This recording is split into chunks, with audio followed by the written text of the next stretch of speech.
right, so we're gonna ask a couple questions now. Shoot. First of all, the new record's fantastic. Thank you It's very really much. great. But there was a huge gap between Deja Entendu and The Devil and God Are Raging Inside of Me. Was there any reason for that, or what were the reasons why it was so long? No, there's no. I mean, there were reasons. There wasn't anything. There was nothing planned. We recorded our second record, and then we did like a touring cycle. We toured for maybe 2 years on that album, and then in our kind of brains, it was like, all right, we'll stop touring, we'll get in the studio, and then we'll record and write a record, and then like 2.5 years went by, and just a lot of other things kind of took the forefront of what was going on. The band, Brand New, is not very small, but it's a marginal part of who we are as people. We don't even when we're on tour like this year, we're playing like close to 300 shows this year. But even in years like that, like there's still focus on other things in our life, and when we have to be on stage, we're on stage, and when we have to be rehearsing, we're rehearsing or writing. But when we're not doing those things, the band gets put in the back seat, and for that period of time, like 3 years or whatever it was, the band was in the back seat the entire time, and we were thinking about other things, and that was it. So when the focus finally shifted from our families and what we were doing at home and what we were doing with ourselves as people, and it shifted back to the band, that's when all the songs really came out, and that was maybe a period of like 4 months, really, or 5 months, that we actually wrote the whole record and recorded it. So there's like this misconception that we were writing this album for 3 years, which we absolutely weren't. Right. I was surfing. I don't know what to tell anybody. That's what was going on. When you play songs off Your Favorite Weapon now that it's like 6 or 7 years later, do they feel any different when you play them now as opposed to when you played them when that record first came out? Off the first record? Yeah. Yeah, I mean, that's not... I don't really think you could... you couldn't really even call that the same band, right, as we are now. I don't think you could... For any of the records, I don't think you could say Brand New is really... even from the second to the first record, it was a pretty completely different band. And now from where we are now to looking back then, it's like, we might as well have broken up and just reformed under another name. And I think that's going to continue to happen. I'm realizing that, and we're glad about that, because it's like a documentation, of what goes on in people's lives as they grow older.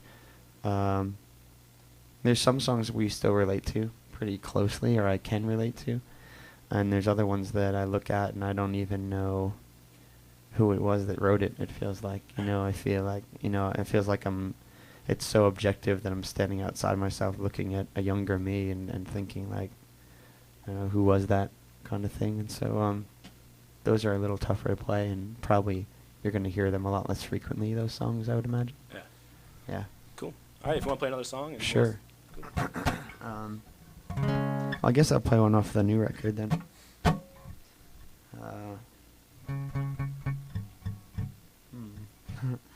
Alright, so this song is called Degausser, and that's a real word.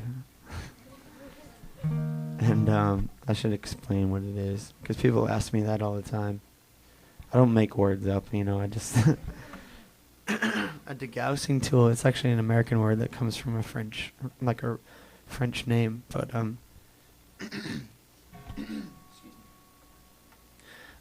when you're recording onto tape, or you're playing back tape, like even on a cassette player, the tape has a magnetic charge or a magnetic reading on it, and it runs over a tape head, which is just like this little kind of thing that reads the magnetic wave of the tape.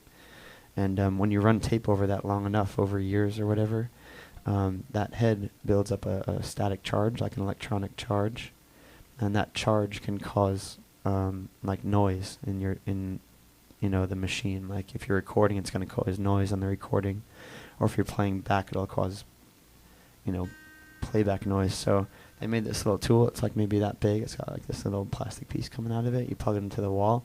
It's basically like it's like an electromagnetic decharger kind of thing. So what you do is you run it over the tape head, and it pulls the magnetic charge off the head, and then you have like a neutral tape head again, so the noise is gone. So the word was just like a, you know, it's a metaphor for like taking the it's not a metaphor at all, it's a literal word for like taking the charge off something. That's all. So now if anyone ever asks you, you can tell them what a degaussing tool is, I guess. You don't have to clap really at that. It's not really. Laughing is funny though. That's good.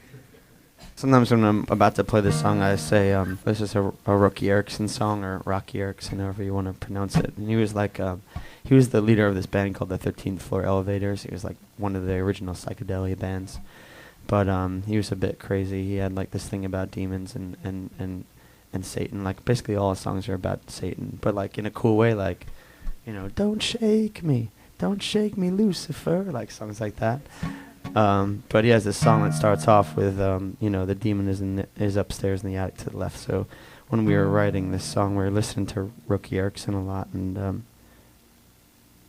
I don't know. Eventually, we kind of stole that lyric from it, or I stole that lyric from it. But that's just another useless piece of information.